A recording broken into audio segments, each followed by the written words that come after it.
Hello, YouTube. Today, I'm doing a video that I've wanted to do for a long time.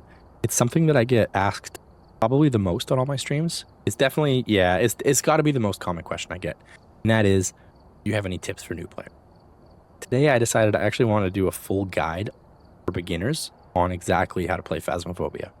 So the first thing we're going to talk about is the van, what everything is. I'm sure your first time loading in is going to look a little bit different than this.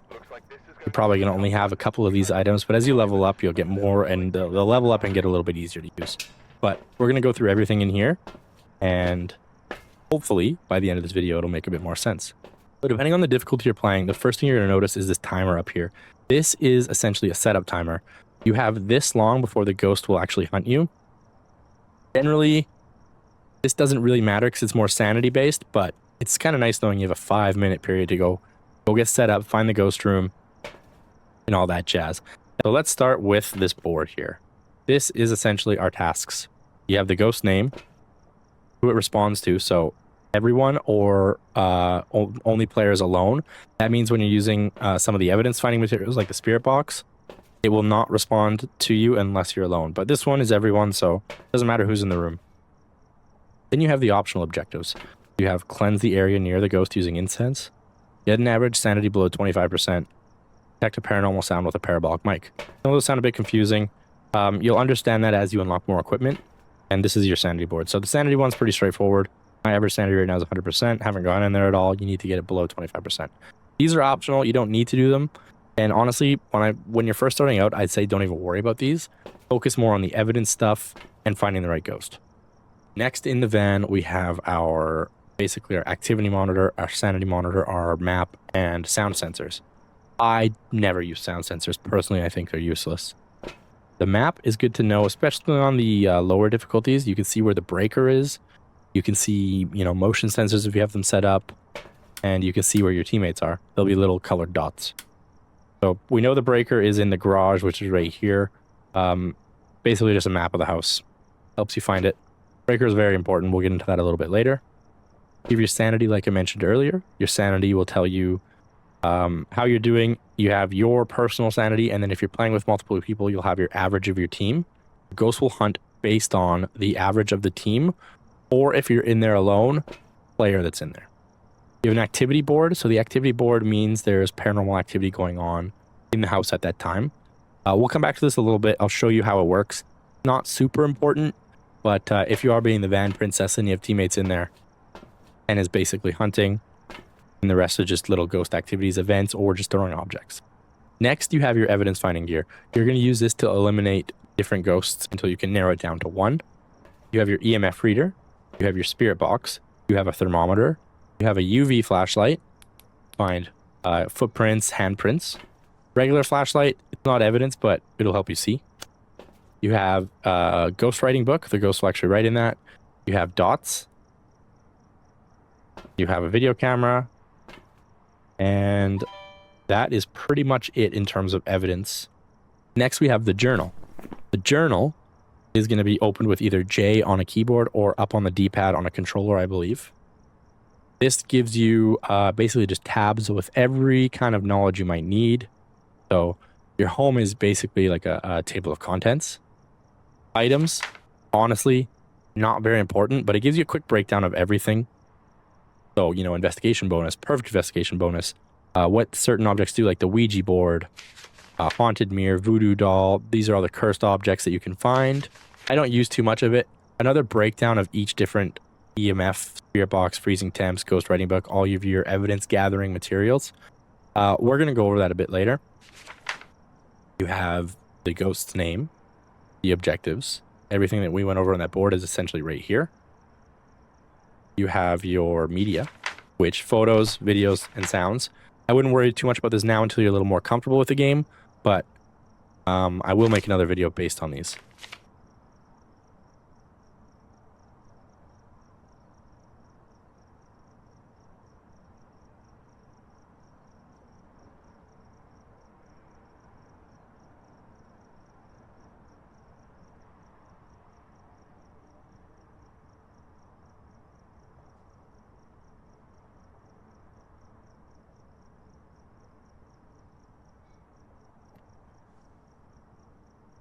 For that, you have your evidence. This is where you're going to mark off what evidence you find in the house. So say it's EMF 5, ghost writing, and you have spirit box. You know it's going to be a spirit. You say you have, ghost writing, UV, and freezing temps. It's going to be a demon. Going over to ghosts, you have all 24 listed here. And they give a quick description of each, along with what evidence each one would have. You don't need to worry about this unless you're looking for a specific ghost. Like, say, for example, we have a spirit box and ghost orbs. And you've narrowed it down to 3, a mare, a yokai, or an onryo. Or an Oreo, as we like to call it. I can go over to my ghosts. I can say, okay, it's either going to be a mare, and I'd find mare. So it's going to be spirit box, ghost orb, or ghost writing. So I know it's going to be ghost writing as an option. Then I could go to a yokai. I'd say it's either going to be spirit box, ghost orb, and dots. So maybe it's dots as well. And then the last one it could be is an onryo or an Oreo. And then I go back to my ghost and I go to onryo, spirit box, ghost orb, or freezing temps. So I know it cannot be EMF 5. I'm not going to waste my time with that. I know it cannot be UV. I'm not going to waste my time with that. It's only going to be one of these 3 pieces of evidence. And then you have your pause menu, options, leaving the game, resuming, and whatnot. That is pretty much the whole journal. Next, we're going to go into the house. So once you enter that house, remember that timer is going to start. So I open the door. I'm going to run back to the van now real quick. You run back to the van, you're going to see that that timer has actually started. That means we have a 5-minute cooldown before that ghost can hunt us if our sanity is low enough. I would bring in freezing temps. It helps you find the ghost room. I would bring in ghost writing just because sometimes it can take the ghost a little while to find that. And then, maybe you want to bring in an EMF. So, depending on your difficulty, the breaker is going to start on or off. On amateur, it starts on. So what we're doing right now is we're going to look for the ghost room. The ghost room is going to be significantly colder than the rest of the house. So all we're going to do is walk around till we can find exactly what room that is.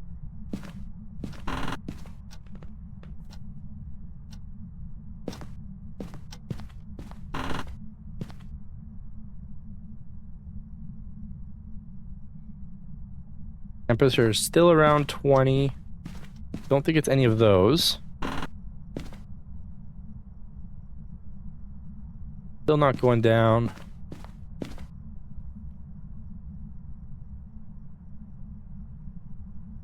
It might be dropping here. It's below 20 and still dropping. I'd say this is probably a pretty good chance. This is our ghost room in this living room here.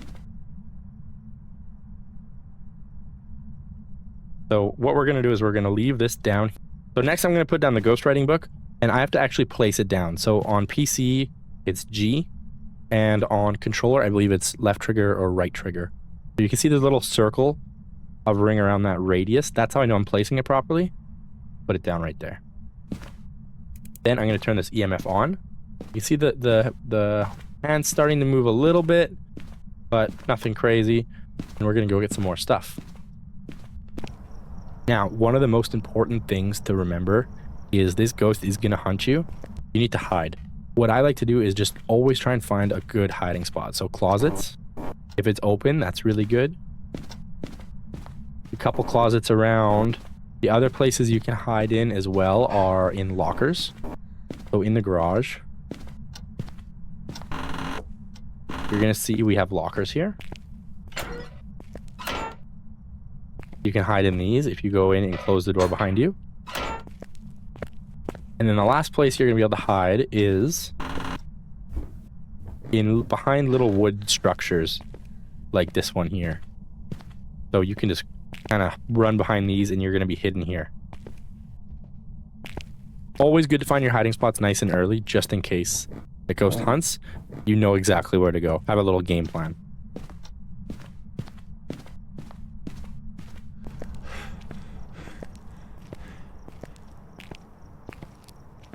Here's the activity board. You can see the ghost was doing some sort of interactions while we were in there. It had a little spike right there. It's actually interacting right now as we speak. This could be throwing something, touching a door, or actually it could be writing in one of our evidence. It could be writing in that ghost book by the time we get back in there.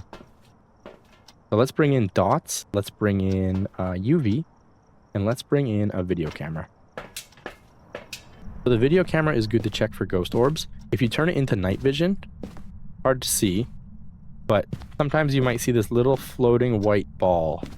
And on your camera, it'll give you a prompt that says ghost orb. That's how you know it's ghost orbs. Doesn't look like we have it right now. But we'll do a little walk around because sometimes they can be tricky to see. So just touch this door. So what I want to do now that I know to touch that door is I want to get out my UV light because sometimes it would leave a handprint on there. Did not. There's no handprint on this door, so it's probably not going to be UV. Been no ghost writing. Now what I'm going to do with the dots here is I'm going to find a little table like this one here. I'm going to place it down and I'm going to rotate it so that this little beam of light faces out like that. Gives us the most coverage and it's kind of stable. We don't have to touch it. We don't have to hold it out like a flashlight. We'll actually be able to see a little green outline of that ghost walk through it if it is dots. Next, we're going to grab spirit box. And that is all of it for our evidence finding supplies. So let's go check spirit box. With spirit box, you do have to have the lights turned off to use. Now there's a couple ways you can do spirit box. You can do it through your microphone if you have the ability, or if you go into your options menu through the journal, you can actually do voice recognition mode, and you could do so.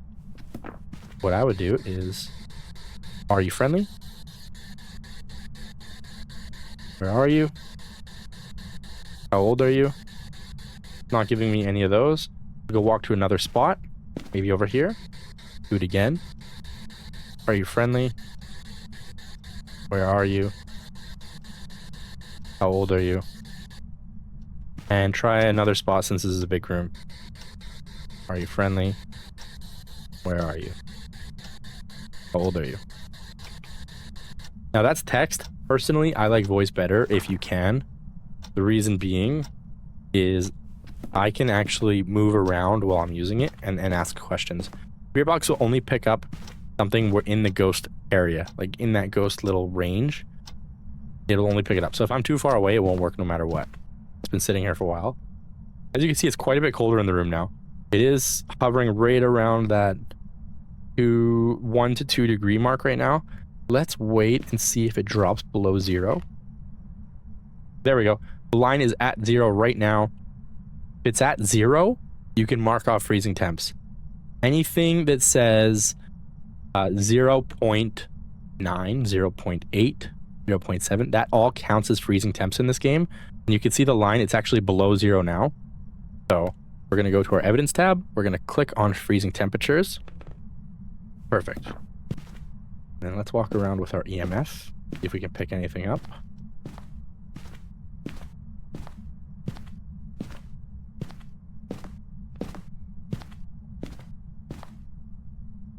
Nothing.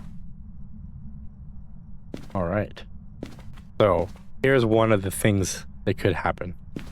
We could have this ghost called the Shade. Be very unlucky for this video, but it is good to explain. If I go to ghosts and I go to a shade, shades are much harder to find, and it will not interact with you in the room. That means it will not do any of its abilities, including writing in the book. So what we're going to do is we're going to put this EMF right here. We're going to walk out of the ghost room, which is over here. And we're just going to wait a few minutes. We're going to see if it decides to do anything with that book. Sometimes you've got to give it a bit of time on its own. Let's go grab a firelight, because a firelight is another good way to get an EMF reading. We're going to grab a firelight or 2. You might not get these right away, but you will unlock them fairly quick. We're going to come back. We're going to light this firelight. Here. We're going to light it over here. And we're going to stand right back here. And we're going to wait. Just blow up that firelight. We're going to grab our EMF, running over to it. Look at that, EMF 5. So now we can go back to our evidence. hit EMF 5, it's only going to be these 4 ghosts. Now, one of these evidence we can eliminate. So, can it be a UV? Yes, it can. It could be UV, which would make it a Jinn. Ghostwriting would make it a Shade. Spirit Box would make it Twins. Not be Ghost Orbs. I do still think this is going to be a Shade. I'm going to move this ghostwriting book back here. And we're going to leave this room again for a bit. Let's see if it writes in that book. Okay, it's currently writing in that book right now. There you go. Ghostwriting. As I thought, it is a Shade. The most boring ghost in the game. But if you're having trouble, always check to make sure it's not a Shade. So the next thing we're going to go over is ghost hunts. Now, there is a proper way to hide and not a proper way to hide. When the ghost is hunting, you want to run to your nearest closet. You want to make sure all electronics are off, including flashlights that are in your hand, and you don't want to talk. Close the doors, and you'll be fine. If you have electronics on, the ghost will find you, and it'll come get you. You got to make sure everything's shut off.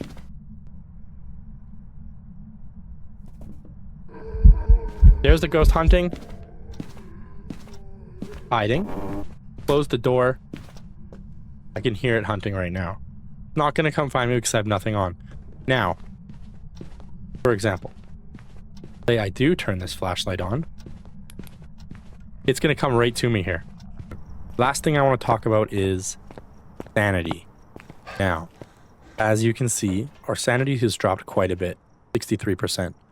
It will decrease faster on higher difficulties. However, being in the dark is what really drops it more than anything. So if you want to find evidence and you don't want to worry about getting hunted, make sure you have all the lights on around you. We're going to open the door. We're going to flick it on. Now, with the lights on, I'm not draining sanity right now, and my sanity will actually stay right where it was. If I'm sitting in the dark, it's going to passively drain. Depending on your difficulty, it will drain faster. Now, the next thing is, you can't actually have too many lights on. It will trip the breaker.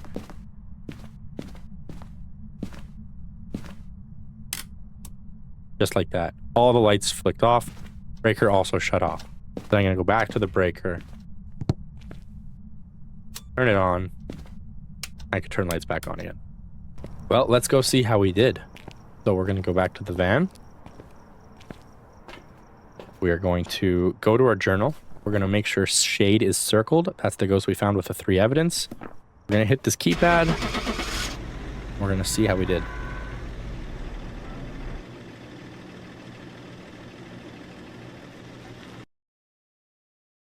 All right, it's a Shade. There we go. That's the easiest way to play at the start. Familiar with the game, your evidence gear, and honestly, don't hide in the van. You're not going to get better hiding in the van. It's okay to play with friends. You don't have to play solo, but make sure you're in the house, getting familiar with the sounds, getting that evidence. Dying's okay. Happens. You're going to get better from it. But if you sit in the van, you will not get any better. Feel free to increase your difficulty as you get more comfortable. Intermediate's not a huge step up, and professional's not even that much bigger than intermediate. These 3 are, honestly, once you're comfortable, I would say go right to professional. All it is much fewer hiding places. The fuse box starts off instead of on, so you have to go turn it on right away. The hunts are a little bit longer. You have less of a grace period, so when the ghost is starting to hunt on amateur, it stands there for a few seconds, letting you get away and hide. This is just a bit shorter. You have no more setup time, and the ghost can actually change favorite rooms, unlike the other 2 difficulties. All in all, I think most people can play this no problem once they get used to that evidence material. In terms of maps, I would stick with Tanglewood, Edgefield, or Ridgeview, or Willow Street. Those 4 when you're starting out. These bottom ones are pretty big and they get pretty difficult. Grafton's new, very dark. It's really good, but I think this is a little more challenging as well. So I would stick with those 4 house maps, personally. Hopefully this video helped at least some of you, maybe answered a few questions. If you have any other questions, feel free to ask in the comments, or you can catch me anytime on stream. I'm absolutely happy to help you answer anything that you might have. Thanks, guys. Have a good night.